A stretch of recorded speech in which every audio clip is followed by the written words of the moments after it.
Townsville's 106.3 now. Our Townsville girl in Australian Idol is, of course, Kim4, and we've got her on the line right now. Hi, Kim. Morning, Lucas. How are you? Good. Well, certainly been a big week for you. Even in the Townsville media, people have been texting into the paper. There's been people talking about it. Everyone, I guess, talking about JD's extraordinary verbal attack on you after your performance on Sunday night. You're used to JD criticising you each week, but he went a little bit further on Sunday night. Were you surprised by what he had to say? Yeah, I was extremely surprised. He actually brought that up with me in Top 100 week when I first met him in our interview, and I suppose I felt really disappointed that on my behalf that I hadn't been able to show him in the last few months that I am here to be an artist. But it gave me a good chance to sort of put my foot down and defend my honour on TV. So I guess it wasn't all bad, but I was definitely really shocked. Yeah. Yeah, for those people that didn't see the show, JD was just questioning Kim's, her dedication to being an artist, saying, are you just here to be a celebrity or a true artist, and questioning your motives. I thought that was quite surprising, and it seemed strange, and it made me think, has something gone on behind the scenes that the public doesn't know about between you and JD? It's funny, my mum and myself and Tracy from The Voice, my closest friend, we've all been thinking the same thing, and I've been trying to go over in my head, did I say something? And I'm kind of standing firm that I haven't. And yeah. I know for a fact that he's had this question about me since he first saw me in Top 100 week. And he'd only seen me perform the night before. And then he threw me the question. He said, he said exactly the same thing. Yeah, Look, I'm not really too sure what's going on with that. But all I can do is just keep my head held high and know that my family and friends and the people that are voting for me and the people that love me know that I'm here for the morally correct reasons, and they know I've wanted to be an artist since way before Australian Idol was even thought about. I've been working on an album in Townsville for almost 2 years now. So, and I'm really glad you stood up for yourself. I thought you spoke really, really well, because you weren't offending him, but yet you were stating your case and saying that if it wasn't Idol, it was just going to be another avenue. So you're always dedicated to being an artist. I thought you spoke really well. Thanks. I was shaking when he said that to me. I felt like someone who was just throwing gauntlets at me. And as well, people don't really understand what it's like when you're standing on the stage knowing there's a crowd right there in front of you, but there's like 1 million people watching at home. So any feeling you feel, I think you feel by about 100. So I was just trying to stay. I didn't want to come across as defensive, and I just... Yeah, it was really hard, but... It is hard because anything you say, is going to be played back and analysed by the media. Yeah. And, there was something you said that was played back like that. I think they said, you fake it till you make it. And, you got heaps of text to the editor about that particular comment.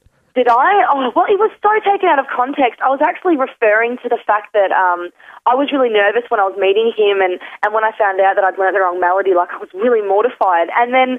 they said to me, why didn't you tell James that? Why didn't you tell him how insecure you were feeling? And I said, because it wasn't a forum for me to sit there and go, I'm so nervous. I said, just fake it till you make it. I just had to try and act as professional as I could and try and just move on and try and act as confident as I could. Yeah, it seemed like the producers... referring to my motto in life or anything. It seemed like the producers were out to get you as well, because it showed you in a pretty negative light, the package that they showed with you and James Morrison. You would have been annoyed by that. I actually really was. I spoke on my video diary this week about, how I walked away from the James Morrison interview feeling so elated and feeling really great, because I actually went home that night and learnt the new melody overnight, he'd suggested. And he actually came up to me after the show and shook my hand and said, I'm so sorry about that package. I said that stuff, but then I also went on to say, when I showed her the melody, I knew she'd gotten it, I knew she understood, and I knew that she was going to be okay.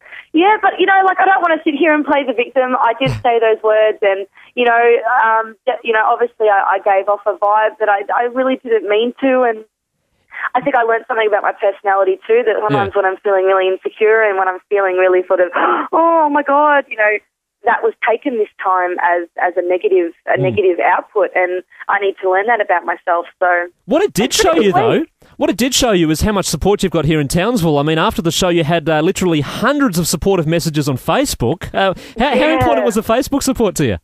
Oh, it's huge. It's crazy, because I felt like an injured pup that everyone had just crowded around me. It was. Yeah. It's like they're all putting their virtual arm around you, giving you a hug. That's what it felt like. And, I was feeling a bit battered and bruised on Monday morning, and I hopped on because I usually go and reply to everybody that emails me, and I was just overwhelmed with the amount of people who were saying, look, just stay positive, and we know that you're here for the right reasons, and, we watch your blogs, and the people that don't know me saying, look, we watch your blogs, we've never seen you come across as arrogant, and, we believe in you, and it just made me feel good, even if I go home this week.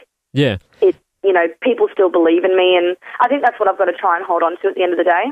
Now, something more positive. You must have been excited to meet Liza Minnelli this week. Oh, my goodness, she is like Hollywood royalty.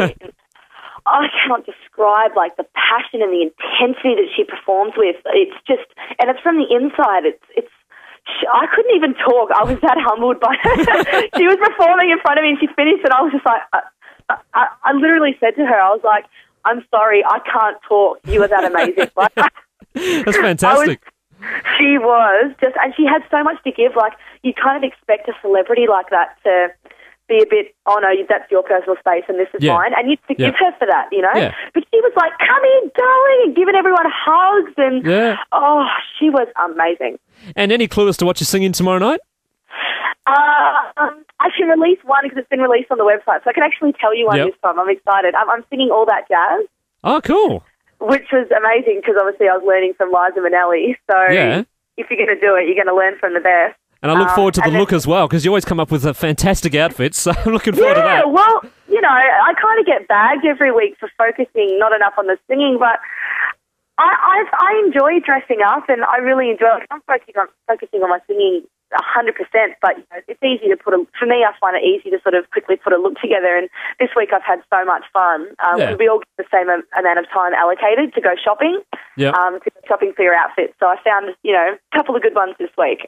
Great. All right, better let you go. Can't wait to see it tomorrow night. Thanks, Kim. No, that's cool. Thank you so much, and thank you, Townsville, for getting behind me. That's Kimmy Cooper, Townsville's 106.3.